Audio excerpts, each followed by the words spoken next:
Salve, camaradas! Eu sou Carlos César Almendra, do canal Conexão Marxista, e hoje vou retomar aqui uma discussão que eu já venho fazendo desde fevereiro. Já fiz mais de uma dúzia de vídeos sobre essa temática dessa guerra entre Ucrânia e Rússia, né? Nós estamos aqui acompanhando, claro que nos últimos 2 meses, até em função das nossas prioridades aqui nacionais, né?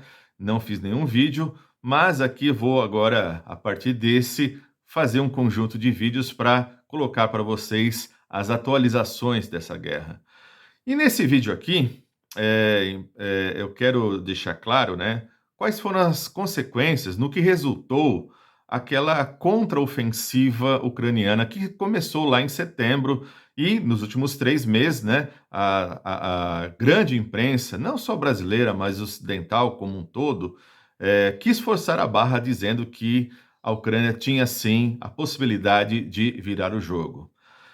Bom, para quem está conhecendo o canal agora, né, eu já deixei muito claro que aqui nós não estamos nem a favor da Ucrânia, que é a posição dos Estados Unidos e OTAN, e também não estamos a favor abertamente, né, da posição da Rússia, que obviamente o Putin também é um autocrata, não é socialista, não é um cara de esquerda, né? Portanto, obviamente, simplesmente está buscando colocar aí a Rússia num cenário de multilateralismo capitalista, né? Ou seja, de disputa de mercado do capital. Portanto, nesse sentido, eu estou aqui muito tranquilo em dizer que não estou aqui para puxar o saco nem de Putin e muito menos defender a posição de OTAN e Estados Unidos, né?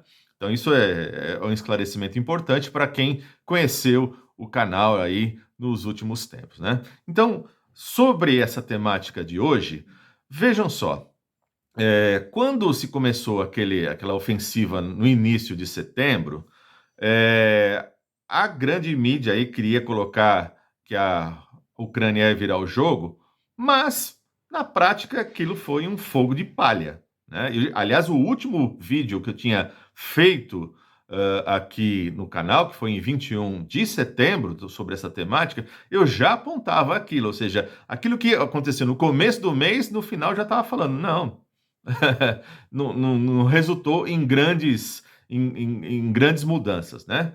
Ah, mas você pode estar pensando, mas teve mudanças aí, teve mais coisas que aconteceram ao longo de meses de outubro, final de setembro, outubro e durante o mês de novembro. Sim, sim, mas é bom frisar o seguinte: bom, a Rússia está dominando um território que, em linha reta, dá 1.000 quilômetros. Ora, 1.000 quilômetros é uma distância entre São Paulo e Brasília.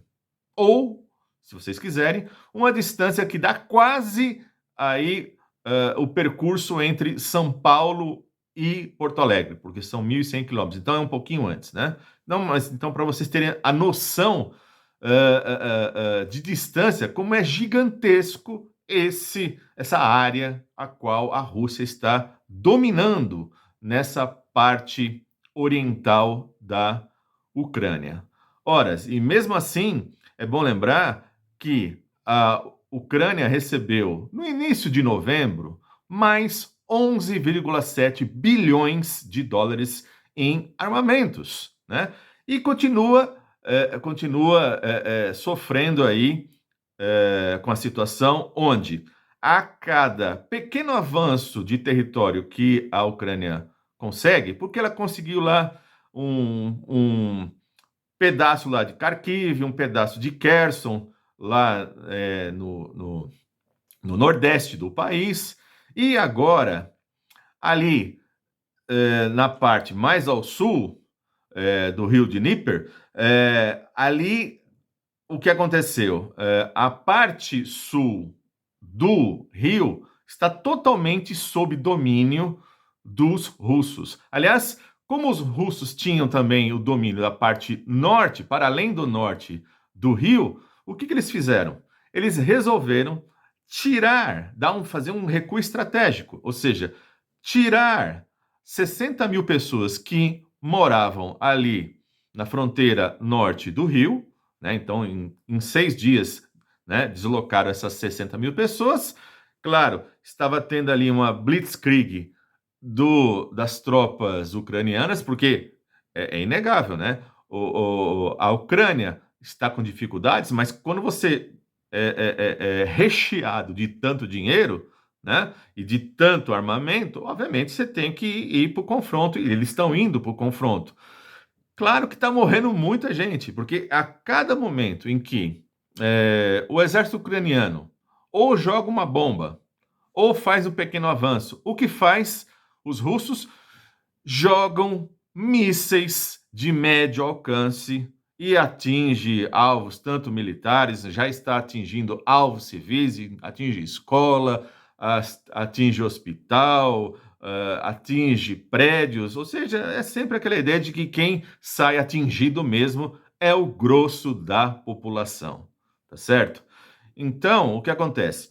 É, Lembrem-se que no final de setembro, o Putin tinha pedido aí um reforço, ele autorizou, né, o reforço de mais 300 mil reservistas. E vejam, esses 300 mil reservistas são pessoas do exército russo. Não é como o caso que está ocorrendo lá na Ucrânia, onde você pega gente que não sabe nem atirar de estilingue e isso foi feito logo no começo dessa guerra, em fevereiro, onde os homens de 18 a 60 anos foram proibidos de refugiar-se. A cena que mais você viu ali era a família ir embora e o homem ficar para a guerra. Então você imagina, né? Um professor como eu, sabe? Um vendedor de loja, um auxiliar de escritório, gente que nunca pegou numa arma, ter que estar numa guerra e, se for o caso, né? Tá com um rifle na mão para quê? Para morrer, para morrer. Né? Então é sempre a população que sofre com isso. Então o povo ucraniano está sofrendo muito, com certeza, com certeza.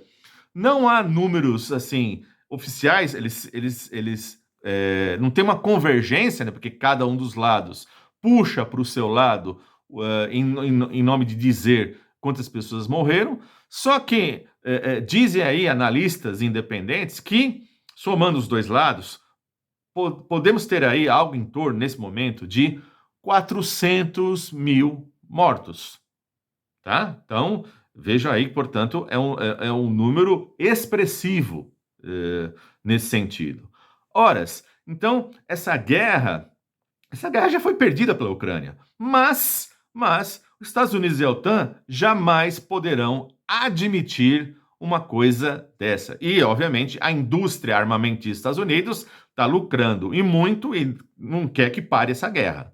Né? Aliás, foi forçado as tintas por parte da Casa Branca, por parte também desse pessoal ligado à indústria armamentista para ter essa guerra. Foi forçado, né?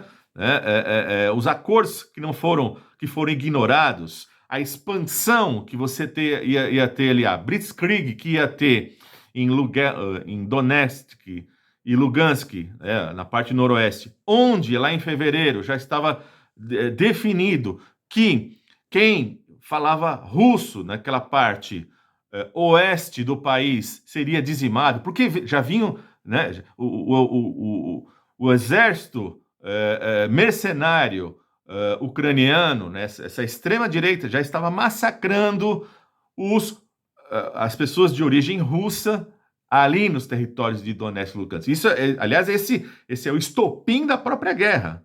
Né? E isso o Ocidente insiste em esconder. Né? Por isso que, inclusive, o próprio Putin, quando entrou no país, não chamava isso de guerra, embora a gente saiba que né? Mas se chamasse isso de operação militar especial. Né?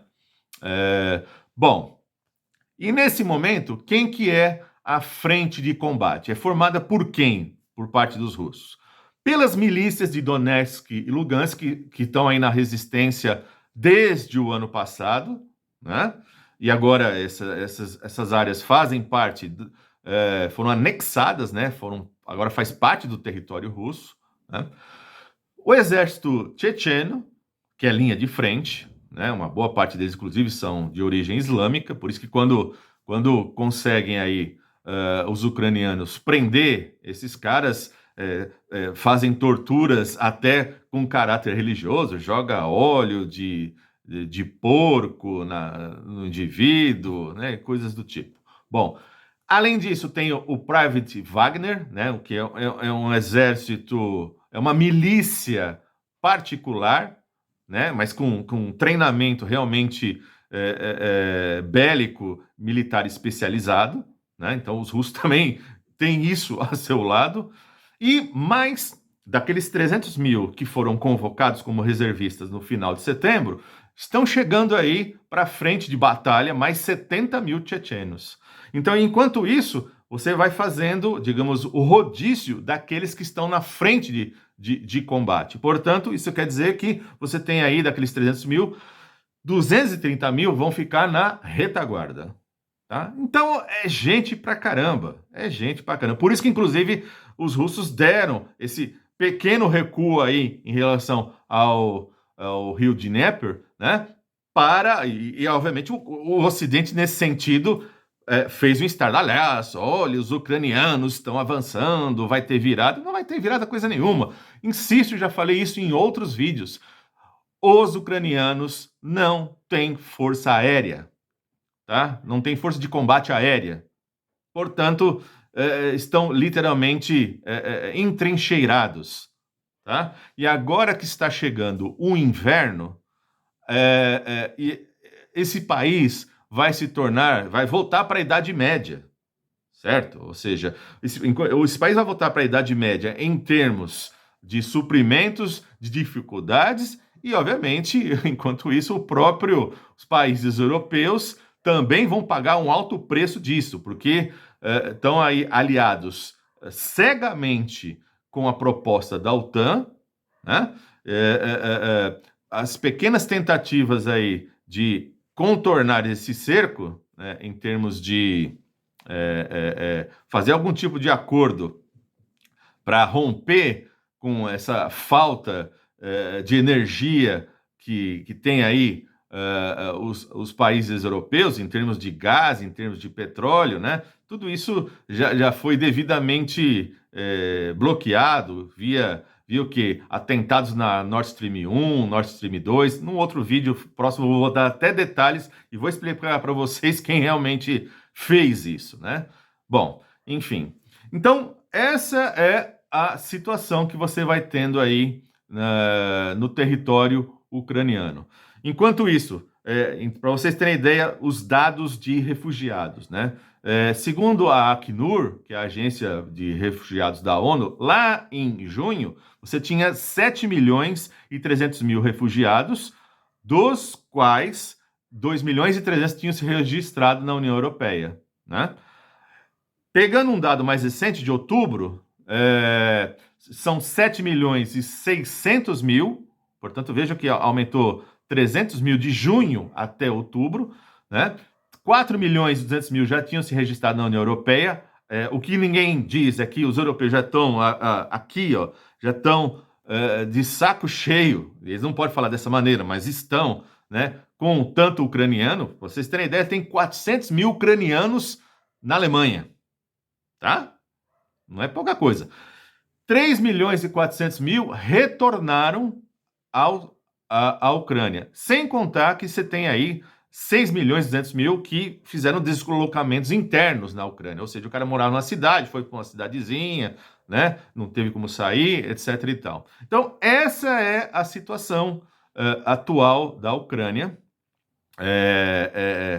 E, obviamente, essa guerra não vai terminar tão cedo. Mas teria várias outras coisas para dizer para vocês, só que isso eu vou deixar para outros vídeos, né? Eu peço para vocês aqui, nesse momento, que deem o like, que divulguem esse vídeo, porque a depender, não é um tema que o algoritmo espalhe por aí, né?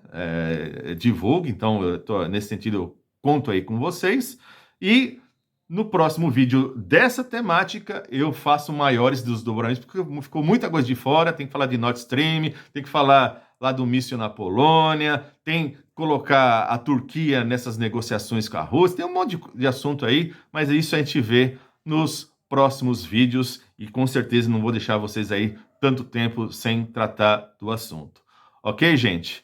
É isso e até a próxima. E se você quer se informar aí, ver toda a sequência dessa guerra, tem aí a playlist do nosso canal. Ok? Até a próxima.